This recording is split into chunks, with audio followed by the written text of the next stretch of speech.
यसलाई चाहिँ म खोल्छु है त कस्तो हुन्छ। बाख्रा खुट्टा दाइ बाख्रा कि यो भैँसाको खुट्टा जस्तो छन् कि अब यो के रहेछ फेरि यसलाई फिट गरौँ है त गाइज चाहिँ कलर रहेछ गाइज यो अब यो खास मेरोमा चाहिँ यो लाग्छ कि को लाग्छ भन्ने कुरा हो। यही लाग्छ होला जस्तो लाग्यो। यो खाप लाग्छ कि यतापट्टि उच्चाउने लाग्छ है त। सब निकाल्दिउँ त्यहाँ फिट गर्ने होला अब गरौँ है। यसलाई फिट गर्छु कि म अहिले भर्खरै।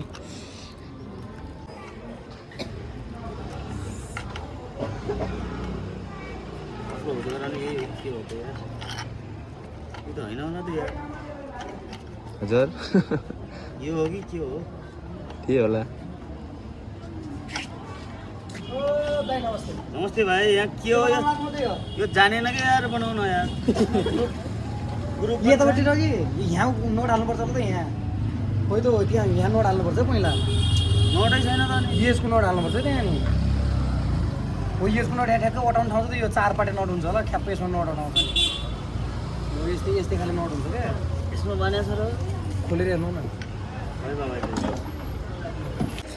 यो केही मेलो मेसो आएन यार गाइजहरू के हो यो म भाइले सिकाउँछ यो मान्छेले पनि जानेन यो मान्छेले पनि जानेन म मान्छेले मेकानिक हो त म मान्छेले पनि जानेन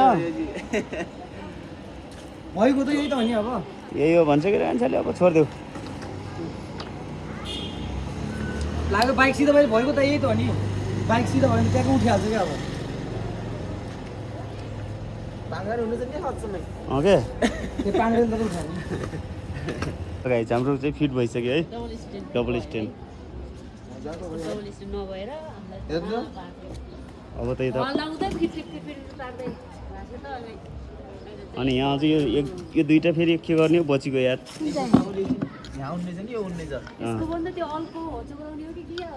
लोकप्रियलाई अब थाहा होला यो लोकप्रियलाई के यहाँ यति हालिदियो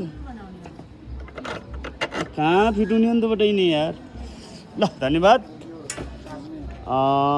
हेलमेट नेपाल अनि हाम्रो चाहिँ बन्द गरिदेऊ क्या यसले पनि भिडियो बनाइरहेको छ के भन्छ अरे हेलमेट नेपाल हाम्रो नक्सालबाट पठाउनु भएको हो। ल उहाँलाई धेरै धेरै धन्यवाद। उहाँले चाहिँ एउटा चाहिँ वाटर ब्याग अनि एउटा चाहिँ दुईवटा चाहिँ हामीले चाहिँ इन्टरकम ब्लुटुथ पठाउनु भएको छ।